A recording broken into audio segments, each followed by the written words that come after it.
Hello. হ্যাঁ হ্যাঁ হ্যাঁ, আরে হয়েছে তো, পুজো করেছি। আজকে বুদ্ধ পূর্ণিমা, একটা খুব সুন্দর দিন। তা আমার এখানে হবে না এই দিনে, তাই হয় না পুজো। হ্যাঁ হ্যাঁ, আসুন আসুন আসুন। আরে পুজো হলে তো একটু প্রসাদও খেতে পারবেন, একটু বসে গল্প গুজবও করা যাবে। হ্যাঁ, চলে আসুন চলে আসুন। হ্যাঁ, আসুন। ব্যানার্জি দা, আরে আমরা সবাই এসে গেছি। আমি এই চিন্তাই করছিলাম। ভালো আছেন তো? খুব ভালো আছে, খুব ভালো। এখানে উঠে এসে বসো। আচ্ছা আসো, আচ্ছা, উপরে বসবো? বসো এখানে। হ্যাঁ, মনে কাছে আমার। আসছেন দাদার পেছনে। তুমি আসলে ভালো লাগে আমার। আচ্ছা, কেন? আমরা খুব আজকে ভালো। গল্প বসো। শুনবো দাদা। কি ওরে বাবা, নমস্কার। নমস্কার নমস্কার। বসো বসো। আমি এটাই চিন্তা করছিলাম যে আজকে বুদ্ধ পূর্ণিমা, এত সুন্দর একটা দিন। খুব সুন্দর দিন, সত্যি যা বলেছেন। এই দিনে সবাই আসলে কি হয়, বসে একটু গল্প গুজব করলাম। পুজো যেখানে হচ্ছে দেখলে, প্রসাদ খেলে, আর কি আছে জীবনে, তাই না? একটু ভগবানের সেই সেই কাজ কাম করা, তাকে স্মরণ করা, তাই না? কারণ শেষে তো তারই চরণ তলেই যেতে হবে, তাই না? এখানে যা কিছু করছি তার সব হিসেব নিকাশ তো ওখানে দিতে হবে, তাই না? একদম, তা একদম। আমরা যখন করি তখন কিন্তু বুঝতে পারি না না। যে আমি কি করছি, ভবিষ্যতে কি রেজাল্ট হতে পারে। ঠিক। যদি একটু বুঝতে পারি তাহলে কিন্তু আমরা অনেক কিছু শুধরে নিতে পারি, তাই না? এই যে দেখো, বড় বড় সাধু সন্ন্যাসী গুরুদেব, এরা কিন্তু বারে বারে আমাদেরকে শুধরে দেওয়ার চেষ্টা করে যে যা করছো সেটা সঠিক পথ নয়। নির্মলাদি, হ্যাঁ, অনেকদিন পর কিন্তু হ্যাঁ, কিছু বলুন। অনেক দিন হ্যাঁ। পর। দাদার কাছে আমার প্রশ্ন আছে। সেটা হচ্ছে, আজ আমরা গিয়েছিলাম হ্যাঁ। বুদ্ধ মন্দিরে। আচ্ছা ভগবান বুদ্ধ। আচ্ছা, তো বুদ্ধদেবকে ভগবান বলা হয় কেন দাদা? Good question. উনি কি অবতার? তোমার তোমার মনে কি প্রশ্ন আসছে সেটা আমাকে আমি বলো তো। বুঝতে পারছি না, ওই জন্য তো দাদার কাছে এসেছি মানে শুনতে। উনি অবতার কিনা, হ্যাঁ। এটা তোমার মধ্যে একটা কোশ্চেন মার্ক রয়েছে, মানে তুমি ঠিক বুঝতে পারছো না। ভগবান বুদ্ধ ভগবান বুদ্ধ সবাই বলেন। তাই হ্যাঁ, নির্মলাদি তো আধ্যাত্মিক লাইনে অনেক উঁচুতে, অনেক উঁচুতে। জানি তো আমি। আর ওর সবকিছুর একটা জানার কিউরিওসিটি রয়েছে। Curiosity আছে। হ্যাঁ, সেটা ঠিক, আমার জানতে খুব কি বলেন ইচ্ছে। জয়বাবু? অবশ্যই। খুব ভালো, এই যে জানার একটা আগ্রহ না, এটা দিয়ে জ্ঞান বৃদ্ধি হয়। এটা একদিক দিয়ে খুব ভালো। শোনো, তুমি বলছো যে বুদ্ধ অবতার কিনা। নারায়ণের কি বলা হয়, দশাবতার, 10টি অবতার হ্যাঁ, নারায়ণের। হ্যাঁ, হ্যাঁ। আচ্ছা, এবার 10টি অবতার কি কি, আগে এটা আমি বলি। বলুন। দেখো, লোকে কাউন্ট করো। হুম। মৎস্য, মৎস্য, কুর্ম, কূর্ম, বরাহ, বরাহ, নৃসিংহ, নৃসিংহ, বামন, বামন, পরশুরাম, পরশুরাম, রাম, রাম, কৃষ্ণ, কৃষ্ণ, বুদ্ধ, বুদ্ধ, কল্কি। কল্কি। তার কি হলো? মৎস্য, কুর্ম, বরাহ, নৃসিংহ, বামন, পরশুরাম, রাম, কৃষ্ণ, বুদ্ধ, কল্কি। কল্কি। কল্কি। তাহলে দশ দশ অবতার। দশাবতার। তাহলে দশাবতার হলে আমি 9 নম্বর অবতার পাচ্ছি ভগবান বুদ্ধকে। 9 নম্বর। হ্যাঁ, আচ্ছা, আর অষ্টম অবতার হিসাবে আমি পাচ্ছি শ্রীকৃষ্ণকে। আচ্ছা। নবম অবতার পাচ্ছি আমি ভগবান বুদ্ধকে। দশম অবতার যেটা, হ্যাঁ। তিনি কিন্তু এখন আবির্ভূত হন। এখনো উনি আবির্ভূত হননি। আচ্ছা, তাহলে এই যে কল্কি অবতার, কল্কি অবতার, হ্যাঁ। তো কল্কি হ্যাঁ, ঠিকই আছে। কল্কি ভগবান কখন অবতীর্ণ হন? কখন? অবতীর্ণ হন যখন দেখবে এই ধরাধামে অধর্মের দ্বারা ধর্ম বিনষ্ট হতে যাচ্ছে, আচ্ছা, ধার্মিক লোকেরা অধার্মিক লোকের দ্বারা আক্রান্ত হচ্ছে, হ্যাঁ। সমাজের মধ্যে একটা চূড়ান্ত বিশৃঙ্খলা আচ্ছা। সৃষ্টি হচ্ছে। ভগবান ঠিক সেই মুহূর্তে উনি এসে আবির্ভূত হন, একটা রূপ পরিগ্রহ করে। হুম। যে রূপটাতে তিনি আবির্ভূত হন সেই রূপটাকেই আমরা বলছি অবতার, তিনি কে নারায়ণের অবতার হয়ে এসে তিনি আবির্ভূত হচ্ছেন এবং হয়ে তিনি কি করছেন, ধার্মিকদের রক্ষা করছেন, ধর্মকে রক্ষা করছেন, অধর্মকে বিনষ্ট করে দিচ্ছেন। তাহলে প্রথম যে অবতার, হ্যাঁ, ওটা কি অবতার? কোন মৎস্য অবতার? মৎস্য অবতার মৎস্য। প্রথম আসলো, প্রথম প্রথম মৎস্য। তারপরে কুর্ম অবতার। কুর্ম অবতার তো তোমরা জানোই, কারণ সমুদ্র মন্থন যখন হয়েছিল, হ্যাঁ, যখন সেই মন্দার পর্বতকে আচ্ছা, ঠিক হলো যে সমুদ্রের মধ্যে মন্দার পর্বত রেখে বাসুকি নাককে তার সঙ্গে জড়িয়ে মাথার দিকে ধরবে অসুরটা, লেজের দিকে ধরবে দেবতারা, হয়ে সমুদ্র মন্থন হবে, মন্থন দ্যাট হলো, টাগ হ্যাঁ, অফ ওয়ার। হ্যাঁ, হ্যাঁ, এবার এটা যখন করতে গেল সমুদ্রের মধ্যে মন্দার পর্বতকে যতবারই স্থাপন করা হচ্ছে, মন্দার পর্বত সমুদ্রের মধ্যে নেবেন একদম ঢুকে যাচ্ছে, সুভাষবাবু, কিছুতেই বাসুকে নাককে পেঁচিয়ে করা যাচ্ছে না। হ্যাঁ, তখন নারায়ণ বুদ্ধি দিল যে আমি তাহলে কুর্ম রূপ ধারণ করে আমি সমুদ্রের মধ্যে আমি ভেসে থাকবো, আমার পিঠের উপরে মন্দার পর্বতকে স্থাপন করে তার সাথে বাসুককে নাককে জড়িয়ে তারপরে হবে সমুদ্র মন্থনের তাগ অফ ওয়ার। আরে এগুলি তো জানতামই না। তাহলে কুর্ম রূপ ধারণ করা মানে কত বড় সাইজের হয়েছিল।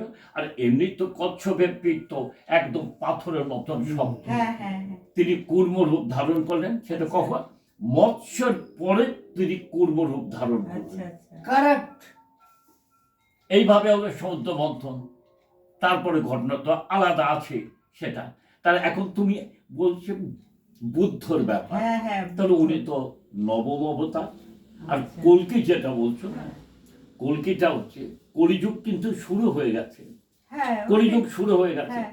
তুমি লক্ষ্য করে দেখবে যে ধীরে ধীরে সমাজের মধ্যে একটা অদ্ভুত অবক্ষয় নেমে এসছে। সব শেষ, সব শেষ, সব শেষ। নিজেরাই তো উপলব্ধি করতে পারছো যে হ্যাঁ, সব একদম। যে ধার্মিক লোকেরা অধার্মিক লোকের দ্বারা আক্রান্ত হচ্ছে। গুরুদেবকে শ্রদ্ধা করে না, না, বাবা মাকে শ্রদ্ধা করে না, একদম। মাস্টার মশাইকে শ্রদ্ধা করে না। এইটাই তো অবক্ষয় আমার মনে হচ্ছে। কি বলেন সুভাষবাবু? আগে আগে তোমরা কি করেছো? আগে তোমরা যে মাস্টার শিক্ষক মশাইয়ের কাছে পড়াশোনা করেছো, রাস্তায় দেখলে সঙ্গে সঙ্গে তার পায়ে হাত দিয়ে হ্যাঁ, প্রণাম প্রণাম এবং করতাম। মাস্টার মশাই কেমন আছেন কথাটা। কিন্তু এখন কি অবক্ষয়টা দাঁড়িয়ে গেছে চিত্র যে বিদায় নিয়েছে। মাস্টার মশাইকে দেখলেও হ্যাঁ। হাত জোর করে দেখতে অন্তত হ্যাঁ, পায়ে হ্যাঁ। হাত দূরে। গানে আছে না দাদা, ওই কি গানটা জানি, পায়ে হাত দিতে লজ্জা পাই তাই মুখে বলে নমস্কার। দারুণ, দারুণ। আরে নির্মলাদি, সুন্দর। লজ্জা পায়। এই যে নির্মলাদি, এই রঞ্জন বলছি, সমস্ত কিছু আমি বুঝিয়ে রেখেছি। সবাইকে প্রণাম করা, সবাইকে শ্রদ্ধা করা, কি সুভাষবাবু? একদম ঠিক। কারেক্ট। তো লক্ষ্য করবে যাই হোক, হ্যাঁ। বহু বাড়িতে এই যে তোমার নববর্ষ হোক, বিজয়া হোক, সেই দিনে বাড়ির গার্জিয়ানদের তাদের ছোট ছেলে মেয়েদের তারা শিক্ষা দেবে যে বড়দের পায়ে হাত দিয়ে প্রণাম করে তাদের আশীর্বাদ নেয়।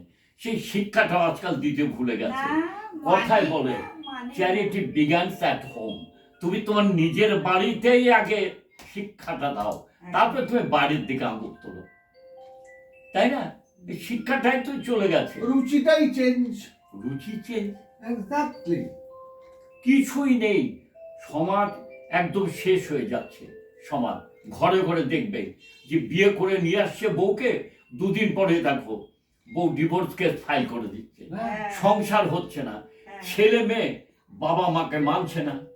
সুখে থাকতে ভূতে গিলায়। একদম কোথায় যাচ্ছে সমাজ বলো? হ্যাঁ, রসাতল, রসাতল। রসাতল।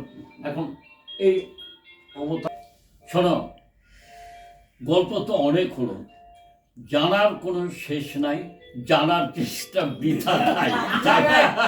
সে যত জানবে ঘন্টার পর ঘন্টা কেটে যাবে। আমি তো শুধু অবতার নিয়ে বলছি, এরপরে অবতারের অবতার রয়েছে। কারণ লজেন্স ফ্যাক্টরিতে দেখো না যে আসল লজেন্স, সে কমলা লজেন্স হোক, যে কোনো বানানোর পরে তার যে গাছটা বেরোয় টিনে করে রেখে দেয়, তার মধ্যে দুনিয়ার নোংরা থাকে, সেটাকেও ফেলে না মালিক। রিজেকশন গুলো রিজেক্টেড গুলো সেটার মধ্যে লঙ্কার গুঁড়ো, একটু তেঁতুলের ঝাল লজেন্স। ঘাসিয়ে, যেটা দিয়ে কালার দিয়ে ঝাল লজেন্স হয়ে যাচ্ছে, সেটা কিন্তু বাই প্রোডাক্ট, মানে অরিজিনাল লজেন্সের গাছ দিয়ে তৈরি। গুরুর অবতারের অবতার। অবতার এরকমও দেখবেন প্রচুর আছে। আর শিষ্যরা তারাও গুরুদেবকে অবতার বানিয়ে দিচ্ছে। তা এর শেষ নেই, শুনলে দেখবে বহু দূর চলে যেতে হবে।